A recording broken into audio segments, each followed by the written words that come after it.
А что у нас сегодня? Правильно, Hello Kitty. Вы просили, я купил, смотрим.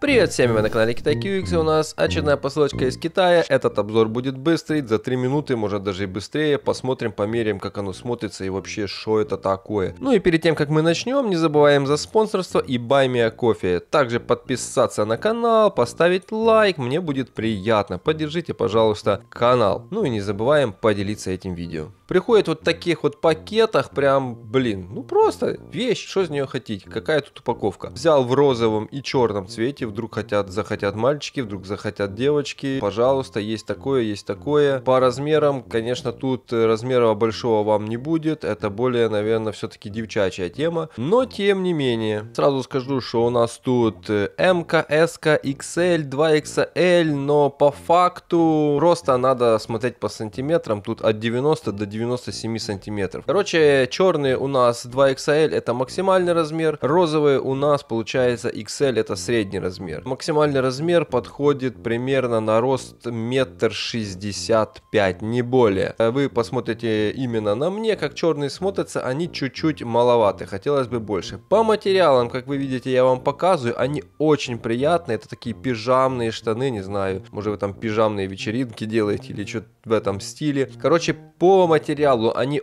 очень приятные, они мягкие, они теплые, знаете, как такое одеяло приятное, покрывало, не знаю. По качеству очень приятные. Выглядят они вот так вот, как вы сейчас видите. И вот еще покрутимся, давайте посмотрим. Черные выглядят вот так вот, розовые выглядят вот так вот. Прошито все идеально, принт классный, прям удивительно качественно. Вот. Но, как вы видите, картиночка хорошая, надпись читаема, все швы, все нормально, но сразу говорю, не провтыкайте с размером, потому что размеры на 1,65 м может будет даже нормально. Короче, смотрите по длине ноги от 90 до 97 сантиметров. А еще хочу добавить, что после стирки с ними ничего не происходит, цвет не выгорает, материал свойства свои не теряет, такой же мягкий, приятный. Естественно, надо использовать кондиционер для белья, чтобы оно вот эту мягкость сохраняло, потому что если вы постираете каким-нибудь хозяйственным мылом, они будут жесткие, как мочалка какая-то. После стирки с ними ничего не происходит, они как оставались мягенькие, классные, приятные, так и остаются. А стоимость штанов $6. Если вы готовы потратить $6 на Hello Kitty, пожалуйста, покупайте. Я считаю, за такие прикольные пижамные штани это недорого. Ну а вы были на канале KitaiQX, подписываемся на канал, ставим палец вверх. Вот такой вот у нас сегодня быстренький обзорчик. Не забываем за спонсорство, поддержать канал. Ну и пишите какие-нибудь свои запросы в комментариях. Буду читать и заказывать. Например, как в этом случае этот запрос. Все, до новых встреч. Пока-пока. Buy Me a Coffee тоже не забываем.